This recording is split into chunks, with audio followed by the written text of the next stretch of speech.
পাখি সব করে রব, রাতি পোহাইল, কাননে কুসুম কলি সকলই ফুটিল।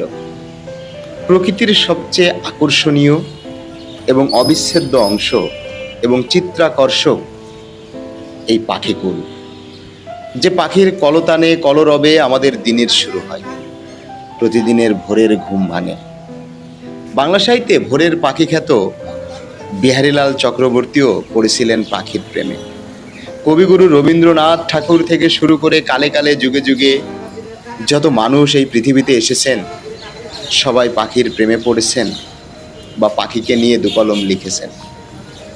ঝিনাইদহ সরকারি কেসি কলেজের সামনে অবস্থিত ফিরোজ ডায়াগনস্টিকের গলি, এবং এই গলিতেই ছোট্ট একটি চায়ের দোকান, নাম তার উত্তম স্টোর। দোকানটি পরিচালনা করেন মধ্যবয়সী এক ভদ্রলোক, যার সকালে শুরু হয় এই প্রকৃতির সবচেয়ে আকর্ষণীয় অংশ পাখিদের খাবার খাওয়ানোর মধ্য দিয়ে। যিনি দোকান খুলে তার স্বাভাবিক কর্ম পরিচালনা শেষেই পাখিদেরকে ডাকেন একদম নিজের সন্তানের মতো করে। একজন পিতা যেমন সন্তানকে আগলে রাখেন, ঠিক এইভাবেই দিনের পর দিন, যুগের পর যুগ তিনি পাখি পেলে যাচ্ছেন। এই পাখির প্রতি তার ভালোবাসা ছোটবেলা থেকে। তিনি প্রতিদিন সকালবেলা ঠিক এভাবে নিজের দোকানের রুটি, কেক, কলা এভাবে পাখিদেরকে খাওয়ান। পাখিদেরকে খাওয়াই যেন তার চরম তৃপ্তি। পাখিকুলের প্রজন্ম থেকে প্রজন্ম ঠিক এভাবেই বেড়ে উঠছে এবং প্রকৃতির আলো বাতাসে বেঁচে থাকছে এই মহান সাদা মনের মানুষটির একান্ত সান্নিধ্যে। আমরা কথা বলছিলাম ঝিনাইদহ সরকারি কেসি কলেজের সামনে অবস্থিত উত্তম স্টোরের যিনি পরিচালক এবং এই স্টোরটি যিনি দেখাশোনা করেন তার সাথে। বেশ কিছুদিন যাবৎ তার এই কর্মকাণ্ড আমি লক্ষ্য করছিলাম। হঠাৎ করে মনে হলো যে তাকে নিয়ে একটা ভিডিও করা যায় বা একটা ডকুমেন্টারি করা যায়।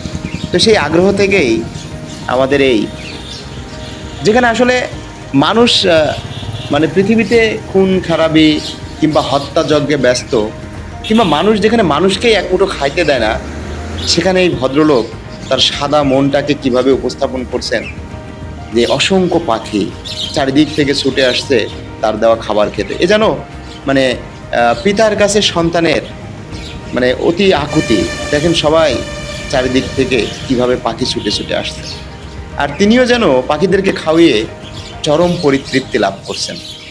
আসলে এরকম দৃশ্য আমাদের এই স্বার্থপর ধরনের সমাজ ব্যবস্থায় তেমন একটা খুঁজে পাওয়া যায় না।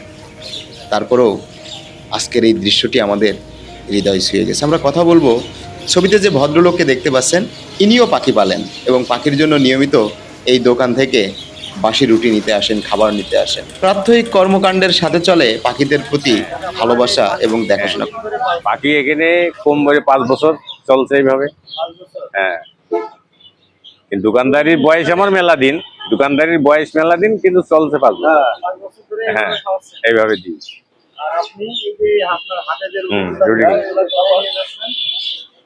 সব পাখির খাদ্য, সব পাখির খাদ্য। আমি পাখি খাওয়াই আমার ঘরে চালের পরে সব পাখি এসে দাঁড়ায়। তাদের এখন খাদ্য দিয়েছি, আবার এখন নিয়ে যাচ্ছি, নিয়ে যেয়ে তাদের দেবো, তারা খাবে। তাদের খাইয়ে নিয়ে তা আমি খাই, তাদের না খাইয়ে আমি খাই না। এখানে মনে করেন আমার দেখা দেখি বেশ কয়েকজনেই দেয়। ওই একজন ওই ইসলামী ও লাইভের ওরাও দেবে না অনেক ভাই। হ্যাঁ, এখানে দেয় বেশ। আমার দেখা দেখি আর কি এরা সবাই দেয়া থেকে। হ্যাঁ, কিছু জনগণও দেয়, কিন্তু কাস্টমার এসেও দেয়। কথায় আছে, খাঁচার পাখি পোষ মানলেও বনের পাখি পোষ মানে না, কিন্তু এটি ভুল। মূলত খাঁচার পাখি পালানোর জন্য সুযোগ খোঁজে, আর বনের পাখি একবার পোষ মেনে গেলে আর কখনো প্রভুকে ছেড়ে যায় না।